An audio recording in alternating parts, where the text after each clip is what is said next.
Welcome to Reinventing You. I'm your host, Danielle Silverman. I believe that in today's world of ever-constant evolution, the only career change that matters is when what you do matches who you are and what you believe. This show is where you'll learn how embracing change and reinventing yourself will help you navigate any disruptions and lead a life of happiness and fulfillment, especially in this ever-changing world. Your purpose and your meaning will drive your personal transformation. As I like to say, it's your vision, your life. Be passionate about it. Reinventing You starts now. Good morning, good afternoon, good evening, depending on where you are in the world.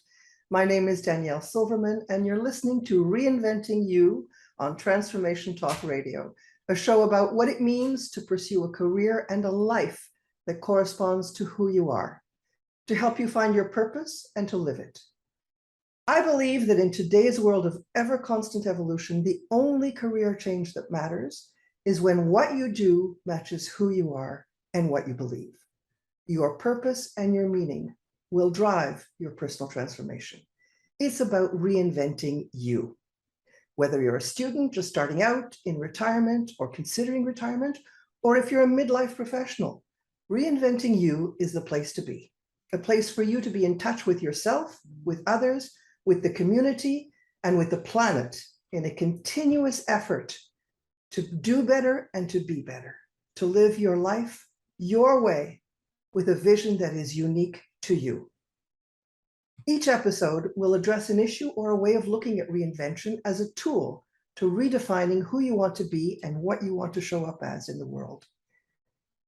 Today, we have a special guest joining us to discuss her vision of what it means to live a life of purpose.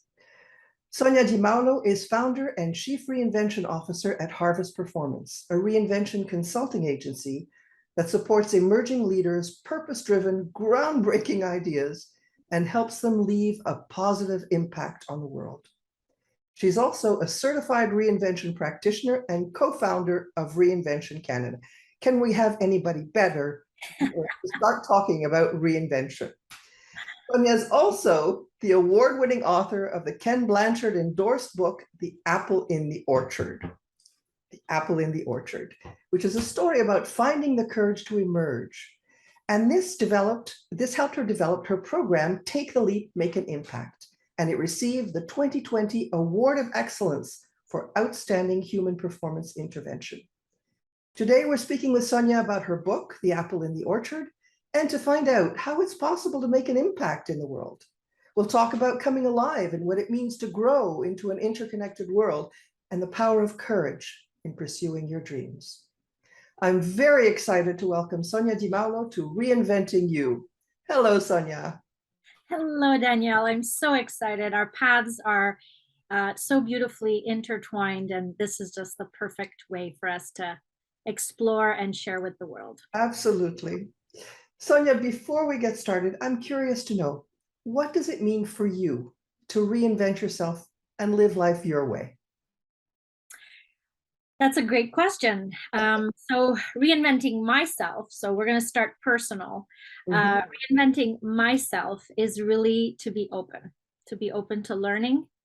And that's a theme. So that's a theme of the book and the program, because some of us, we like tidy life experiences. We want to know what's going to happen before we do it. And we plan ahead. And sometimes we look into the future and say, nope, it's going to turn out terribly, so I'm just not even going to try. And I've been there. And so for me, to reinvent means to explore each day anew, right? And to try to remove my own biases and my own, my own stops. Try to remove those from my mind, from my vocabulary, from my interaction with others, to be able to see opportunities instead of blockages or things I'm not supposed to do or can't do or shouldn't do. Yeah, that's beautiful. And it falls in line with being open to learning, because you're constantly learning every day if you remain open and not blocked. And it sounds simple, but it's very difficult. That's right. Not always easy to do. So how did writing the book help you in this way? Did it help you, first of all, did it help you, in this reinvention of yourself and this description that you have? So the book was written in 2012. So it's actually the 10th anniversary. Wow, congratulations. Yes, just coming up in the fall, it'll be 10 years. And, when I wrote the book, it was a 3-year adventure, let's put it that way. And it was a labor of love. So did it help me with reinvention? It certainly did. It certainly did do that. But I don't think that's what I had intended it to do, right? I think in the end, it is helping me to reinvent over and over again. And, sometimes I'll pick up the book and I'll read it. And I'm like, oh, who wrote that? Like, I don't think I penned it for sure. Yeah. And I had a lot of support. I had editors and I had an illustrator and I had beautiful readers. And so it was 3 years of love. But I think that it came from my purpose. It really did. And I can only say that now in hindsight. I didn't realize it at the time. At the time, yeah. And the past 10 years is an excellent example of blockages. So I developed sort of the methodology and the framework that comes with the book, and then the program, and now the program is being explored globally. So, there were lots of starts and stops along the way, and I think it did help me along the way to realize my true purpose and to fully embrace that today. That's fantastic. Did you realize that the book would be so relevant to what is happening in the world today? Well, that's a really good point, because for some reason sales are up, and people are joining my Facebook group that's dedicated to the book. And I haven't done really that much more than I usually do. Wow. So I think that's a really important question. I haven't figured it out, but I think that with the pandemic that we've had for the past few years, almost 3, right? 2.5 years. Right. I think there's a lot of disruption in the world. I think there's a lot of chaos and people are lost. And, both employers and employees, teams, organizations, they're going through the motions, but they feel they want more. And I think that that's where the book comes in, because it's a simple story. It's like almost too simple as a story. And it could give you sort of that push or that urge or that encouragement that you don't have to make big changes. Like in the book, it's a big change, but you don't have to make big changes to see big results. Right. I want you to hold that thought, because we're going into the realm of talking about what it means to live a life of purpose and meaning. But it's time to go to a break. Oh. So you're listening to Reinventing You with Danielle Silverman and my special guest, Sonia Di Maulo. We're going to take a quick break. And when we come back, we will explore more about this fascinating topic of purpose and what Sonia calls her living legacy. Stay tuned. We'll be right back.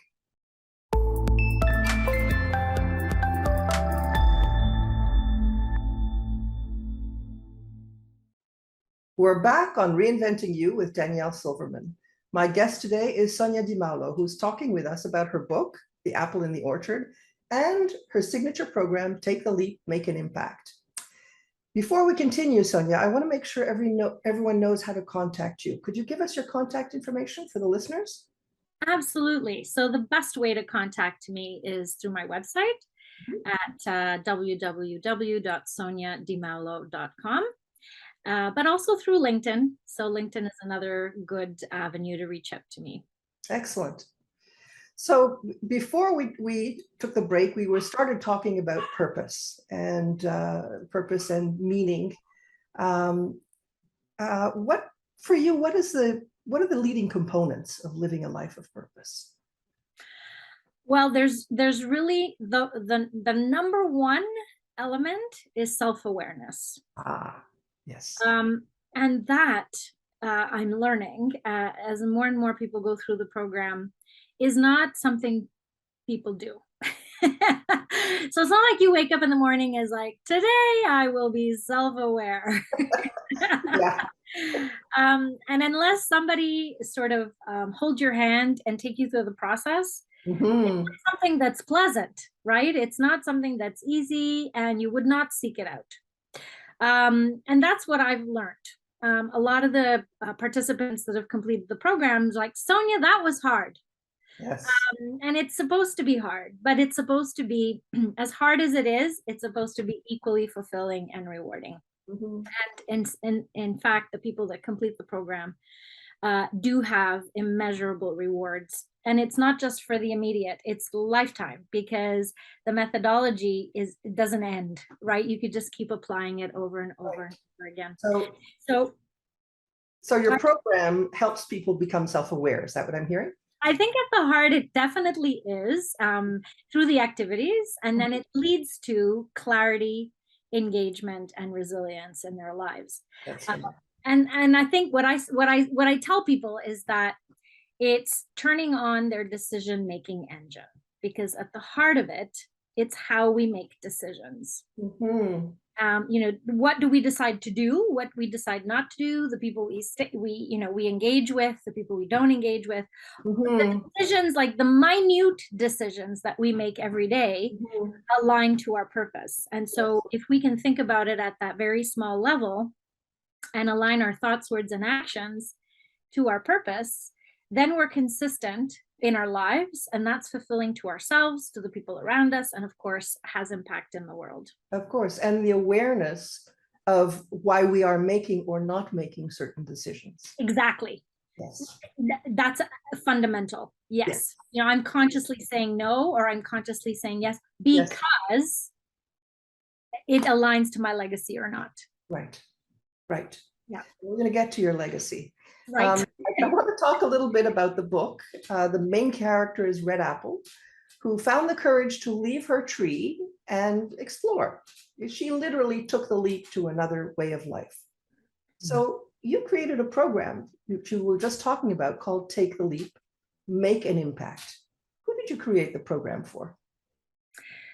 So the program, interestingly enough, was the inception, I could say, was for emerging leaders right from the beginning. So that hasn't changed. However, the definition of emerging leaders is something that fascinates me.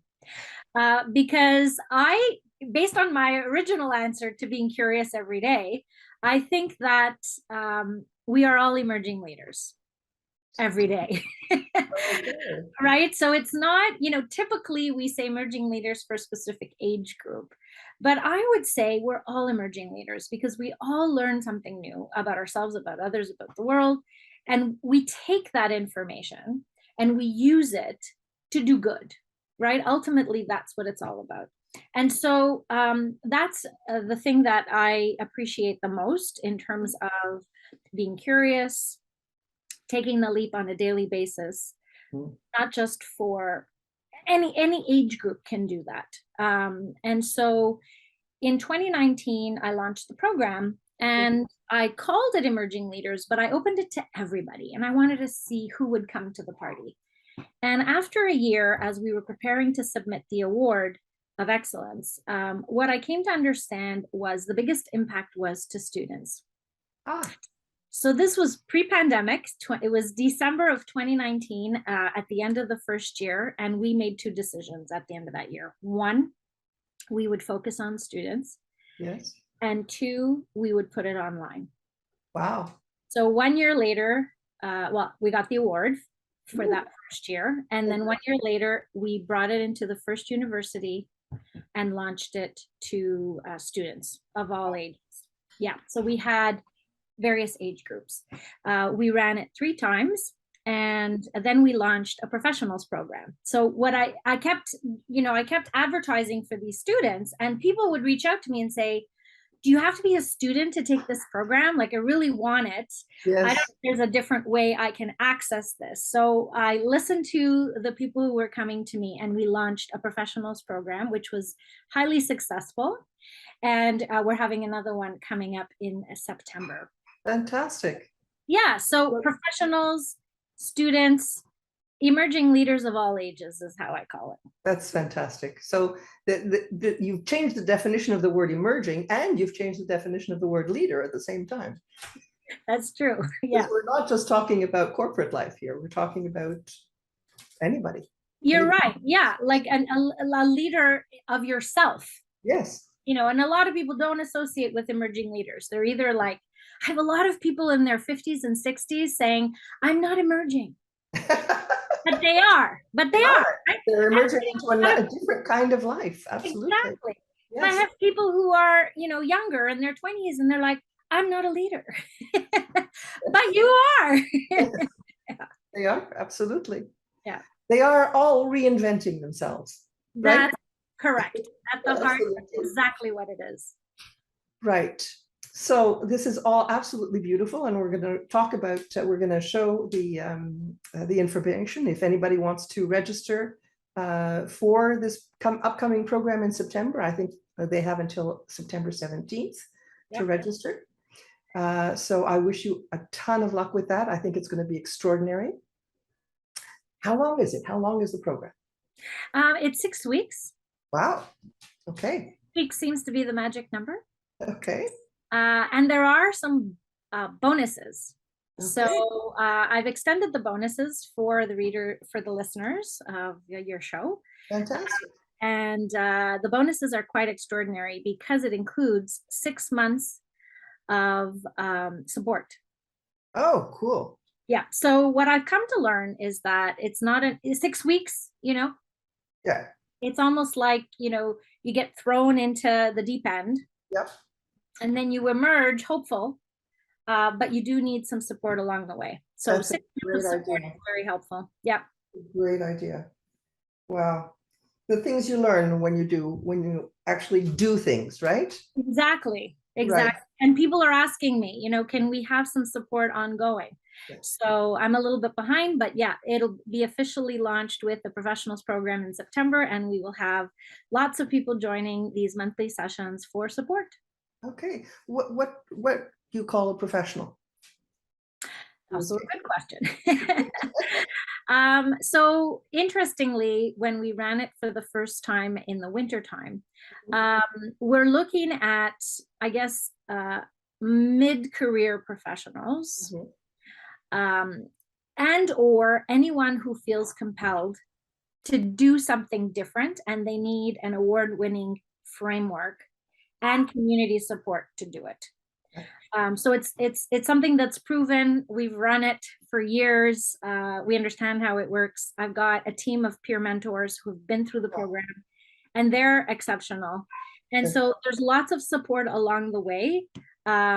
So I think that it's not for new career.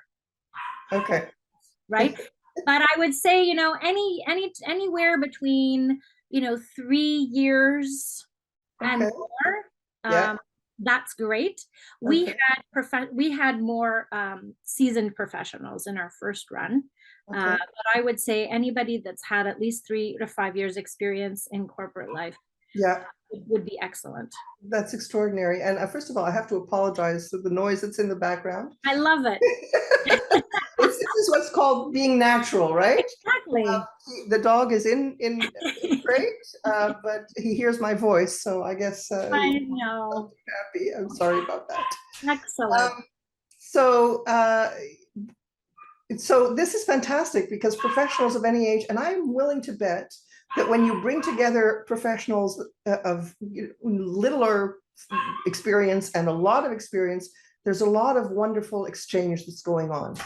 Oh, you hit the nail on the head right there. Yeah.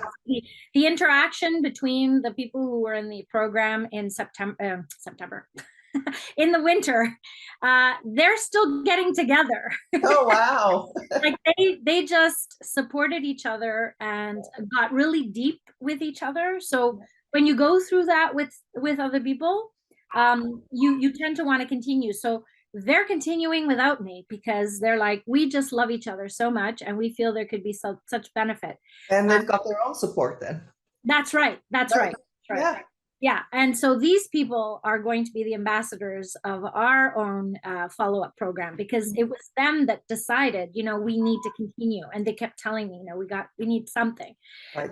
And it's true, you know, even though we have an online community of alumni who've taken the program, and that's, you know, there's lots of beautiful discussion that goes on in there. It's sometimes not enough. Like, you need to actually verbalize what's going on to be able to understand what to do next. Yes.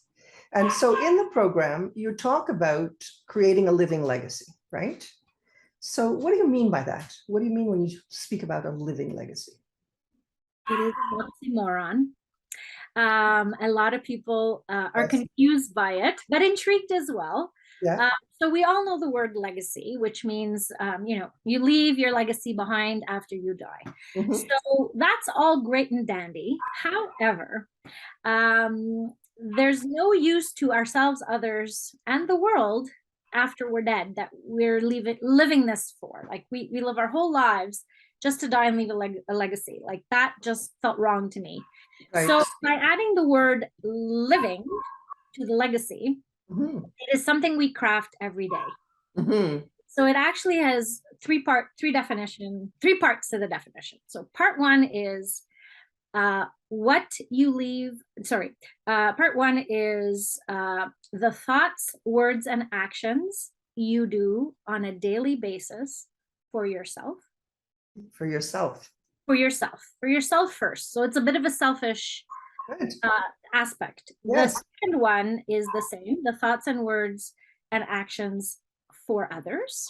Yes. So how others will remember you.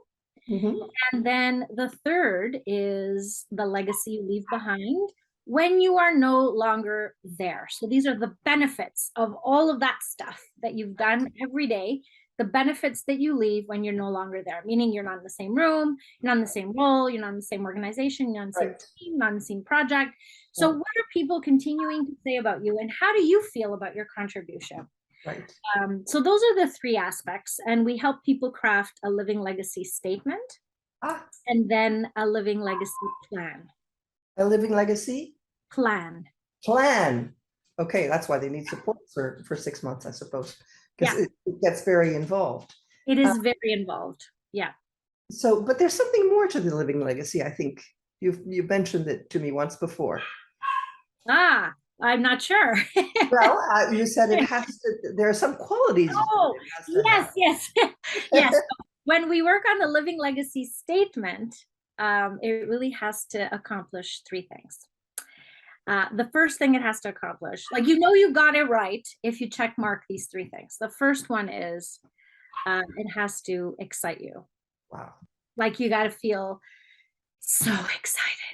Right. Like, that's the inner purpose, like something's lit inside of you. Yes. The second one is you are completely terrified. So if you're excited and terrified, you're on the right path. And then the third aspect is it has to be in service to others. I love that. I love that, in service to others. What happens if people are afraid of being terrified by this thing? Afraid of being terrified. Yes, I know, that's an oxymoron too. I like that. You know, for some people it does come easy. For some it's very, very difficult. So with myself and the peer mentors, we help you craft something. You know, and once they write it, we do the test. You know, is it exciting to you? Is it terrifying to you? And most of the times, you know, the people who actually take the time to do it properly, they say yes on all counts, right? And some of them are more focused on themselves.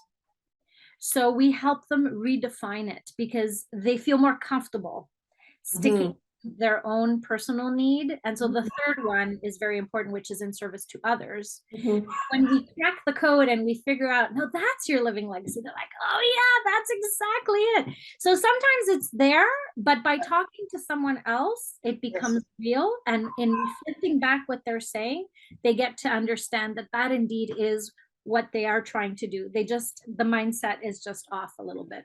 Right. So it's interesting because that's where the awareness comes in, I guess, is that You got it. they absolutely, and they get to reflect on what they've been doing. Which brings me to a question, because I read the beautiful the preface that Michelle Holiday wrote for your book. And she talked about reflective practices that allow us to tune in to our instincts, our inspirations, and so that we can know deeply what it is that we need to contribute, right? Speaking of, it has to be in service to others. What are some of those reflective practices, and do you go through them in your program? Oh, yes. So, I just finished a program with graduate students, and, these aren't just your ordinary graduate students, they're actually professionals as well. And, Mhm. one woman, she says, you asked questions, and I needed at least 3 days to fully understand what exactly the questions were asking me, and then start to formulate some sort of responses to them. So it really is a practice of answering questions you've never potentially thought about answering. um, and one gentleman, actually, at the time, this is pre-pandemic, we were live in class, and it was 2 days, and the second day he comes back to class and he says, I didn't sleep all night, he says to me. He says, you've asked me questions I've never even thought about. I didn't even think they could exist, that I should be asking myself these questions. And I talked to my wife about it, and she couldn't sleep either. So I call it the light switch. So when you hear these questions in reflective practice, it's as if the light switch goes on, Yeah. but there's no off switch. So Ah, it stays on, right? And there's no end, even the program has an end, of course. yes. The reflective practice doesn't turn off.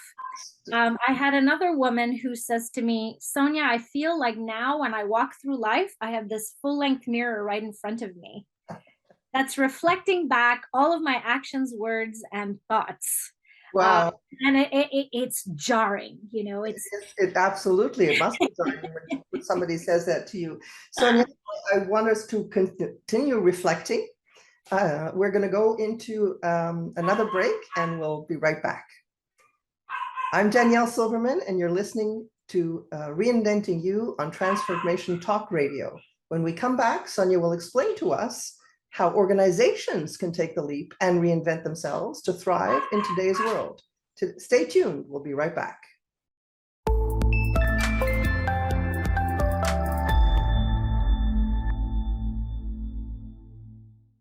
Hi, everybody. We're back. Danielle Silverman, Sonia Di Maulo is here with me today, talking about reinvention and how taking a leap and defining your living legacy can help you redefine who you are and what you do.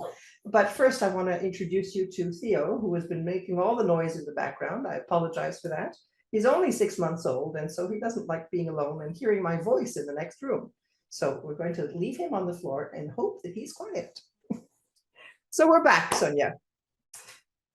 It occurs to me, among all the other things that we also talk about, that you work a lot with organizations as well. So how do these concepts apply? How can organizations reinvent so that they can survive and thrive in today's complex world? That's a really nice question. Organizations ultimately are made up of individuals. So the model that I use, it literally starts with the individual, and then it encompasses teams. Mhm. So individual, teams, organization. Right. And what I notice is that organizations have a purpose, they have values, Mhm. they have a vision, Mhm. right? This is commonplace. Yes. They all have this. Teams and individuals also have this, but there's not a practice in creating it as formally, Mhm. as powerfully as organizations do. Mhm. So that's where I come in. So I help the individual determine their purpose. I help leaders and HR professionals encourage their employees to verbalize and develop their purpose Mhm. so that we can connect that and align it to the team Yes. and to the organization. Teams that have living legacies, yes, it's a thing. So I help teams create living legacies. That's phenomenal. And then each person creates their own personal living legacy, and then the team creates their living legacy. Yeah. And it aligns to the organization, creates motivated, engaged, clear individuals and teams Yeah. that help fulfill the organizational purpose. Right. So it really is a missing link that I'm noticing. And just a couple of months ago, when an HR professional says, I'm going to ask that question as part of onboarding. Like, great, you go ahead. Oh. Yeah, go ahead and ask them what they believe their purpose is, or what they want to accomplish as part of their role in this organization. Right. Nobody asks this question, right? It's like, what can we have from you? But in asking them about their purpose, we also inviting them to say, how can we help you fulfill your personal mission and vision along with your values? Yeah, absolutely. Now, there's two things that come to my mind here. One is, wouldn't it be phenomenal if HR started asking questions that are out of the box, Yes. as opposed to, what are your strengths, what are your weaknesses, those sorts of things. Yeah. Secondly, it would help the potential employee understand really if they want to be part of this organization, if they are a good fit, and it would doubly help the organization recognize whether they are a good fit. Because we all know that if you're not a good fit, somewhere down the line, it's not going to work. Yeah. Right. So my question here is, yes. when you get to the individual legacy, helping the individual, the team is something different. But when you're helping the individual, what happens when that individual's purpose doesn't align with the organization's purpose or the team's purpose, for that matter? So I think it could happen if somebody's early on in their career. Mm-hmm. So you might take a job because it's part of what you studied. Yes. Right? Like there is a good decision-making process behind it, but then when you're in it, the fit might not be okay, or you thought you might like that, but you don't really like that, and you'd rather do something else. So you're still learning. Mm-hmm. The pivoting and the reinventing will happen naturally if we continue to ask ourselves the question every day, right? Am I still living my legacy today in the things that I'm doing? Mm-hmm. If you determine that you're not on the right path, then you need to figure that out sooner rather than later. My experience shows me that it's a very small percentage of people. Good. So I have seen, I had one woman in January. She took my purpose lab, which we have several times a year. And within 3 weeks, she quit her job and opened her own business. But I don't hear a lot of those kinds of stories. Mostly, we're just going through the motions. And frankly, we can find our purpose within our jobs, within our current teams, within our current organizations. We have to look. We have to verbalize what it is we want. Mm-hmm. And when we do that, the doors will open up. Mm-hmm. But certainly, it could happen that you're not in the right place. Mm-hmm. I think it's good for you to figure that out sooner than later, and your organization will thank you for it in the end. Absolutely. And you will thank yourself also. Yes. Yes. It's very encouraging to hear that it's happening not as much as in other words, that the disconnect is not happening as much, but at the same time, I think there's more need for that kind of thing in every corporation. Yeah, absolutely. I worked with a group of 24 healthcare workers, and these are, mid to advanced career levels who are helping in some way, shape, or form the healthcare system. Yeah. And when I asked them, we're going to create our living legacy, they looked to me like I was on another planet. They just didn't understand it. And a lot of them had a hard time with it. By the end of the program, though, they each had one. And they were empowered to bring this to their own teams.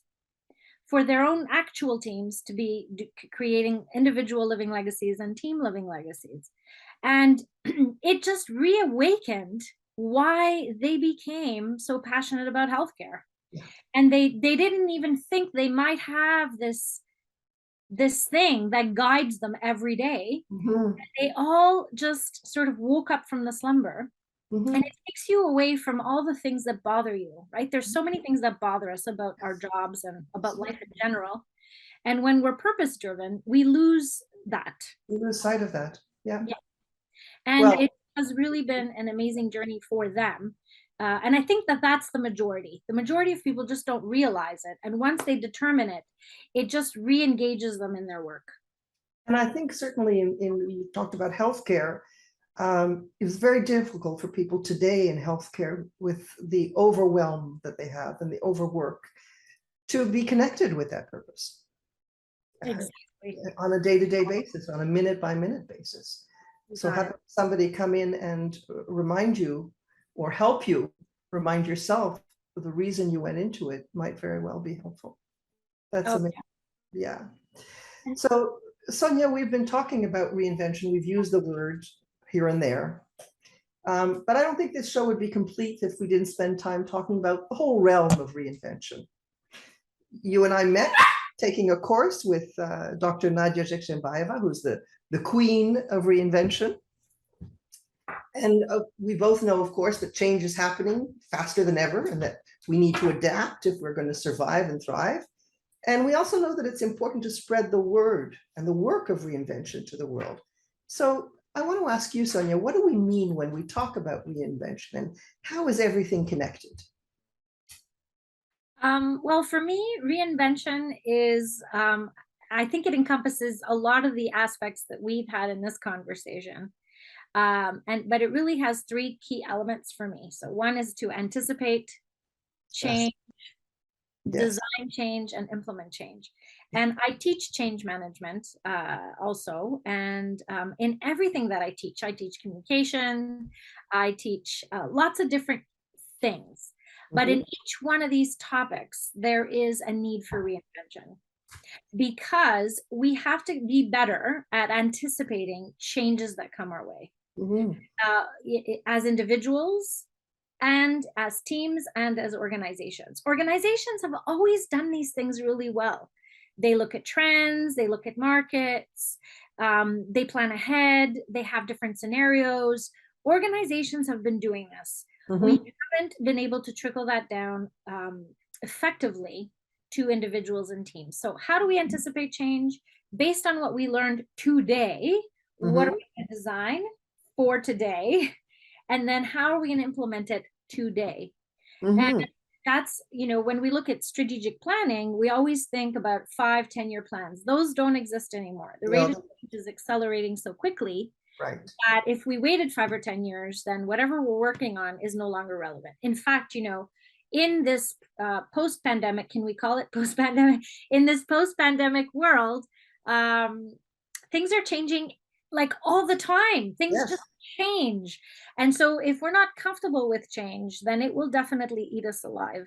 And I think that's helpful for career planning as well. Like I work with graduate students and they're still studying and they're like, you know, I want to find a job. And I'm like, that's great. But just remember, in 2 years, you'll have a different job altogether. Correct. Just enjoy today. Take the most out of today for yourself, for the people around you, and for the world today. All right. So really talking reinvention is not so much about the future, but about what you do today that will affect the future. That's it. Amazing. Yeah. Amazing. We've talked about a lot of things today, Sonia. You shared your program. You shared how you help others, individually, teams, organizations. I'm curious, what's your living legacy? So my living legacy has evolved, and my first statement was written in 2019, and it both terrified me and excited me. And of course, it was in service to others. And at that time, it was to ground 100 emerging leaders in purpose and prosperity. And then after a year, let's say that again, to ground 100 leaders Emerging leaders leaders in in purpose purpose and and prosperity. prosperity. Okay. And, as a subset, to breathe life into their living legacies. Okay. And that was year one. So after year one, I tabulated the results and I had over 500 people. So I said, okay. So the 100 people terrified me. I thought, where am I going to find 100 people? But as I took my tiny little steps and I was in the moment and curious and all those things, things just started to happen. So when you're in flow, magically the doors will open because I'm now aware of them, right? I have a vision and I'm putting it out there. A lot of people have a hard time putting themselves out there. So I put myself out there. This is what I'm doing. And people conspired to help me. It was awesome. So after my first year, I thought I need another one. So I changed the number and I went to 1,000. That didn't work because I exceeded that after my second year. So my official living legacy statement is 100,000 emerging leaders. Wow, 100,000. I love it. 100,000 by 2025. And what I'm learning is that as participants go through the program and they understand what it means to go through this approach, they are now conspiring to bring me into their organizations because they want me to fulfill my living legacy. Yes. So it's quite wonderful. It's been my experience as well as a career coach when working with people who have discovered what it is that they want to do. As soon as they start talking about it, that's when the doors open. You got it. There is no such thing as coincidence. No. They really, seriously, doors do open as soon as you are aware of things and as soon as you start talking about them. So that's absolutely beautiful. Yeah, and the number one impact of the program, the number one metric, if we can call it that, outcome is clarity. And that I also believe that once you're clear, yes, and you're focused, also things will work out, things will open up, things will appear for you that you haven't seen before, that you never thought could be possible. Absolutely. And if you don't take that step forward, you won't see what's waiting for you beyond that. So is that the message that you would like to leave our listeners with today, or is there something else that you would like to tell them about what they can do to live a life of purpose? Well, that's absolutely what it is. It's about taking the step. Yes. So, if I take the step forward, if I go left, if I go right, I might even go backwards. But if I'm deliberate and these steps are aligned to my living legacy, then I can decide. I go left, I look around, and this is all from the book, right? So yes. I look around, I don't regret coming from where I came from. I can only see forward. Yes. And I explore, I enjoy the present moment, something we don't do, enjoy the present moment. Absolutely. And then, while you're there for a while, you might see things that you hadn't seen before. And then you're like, I got to make another decision. Do I go left, right, forward, back? I don't know. Yes. And then, again, the cycle repeats itself. And what happens is you live a fulfilled life on a daily basis in service to yourself and to others and the world. Which is exactly what we talk about here, which it's about really finding a lifetime of purpose and satisfaction. Exactly. Right? Yeah. For me, finding your purpose and living it in this lifetime, that's also in the present, in this lifetime, and day to day, minute by minute, as you say, can bring peace and satisfaction. I find it's the ultimate kind of reinvention, to constantly be in touch with yourself, with others, with the community, and even with the planet as a whole, right? In a continuous effort to do better and to be better, to live in a way that is unique to you, with your own vision, your own living legacy, as you would call it. Is there anything else you'd like to add, Sonia? Well, this has been a lot of fun. The questions were amazing and helped me sort of express myself in ways that I hadn't in a long time. And I'm really thrilled to have been here with you today.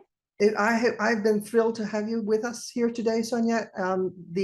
Your experience with this program and in general with organizations and with individuals is exactly, I think, what listeners want to hear.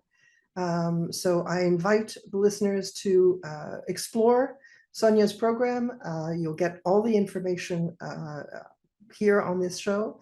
And if you'd like to contact me, you can go to my website at www.daniellesilverman.com, or you can go to reinventingyou.com and book an appointment for information or how to work with me to reinvent yourself.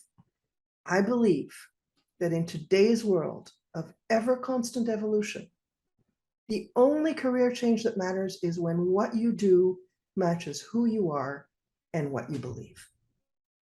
That's living a life of purpose.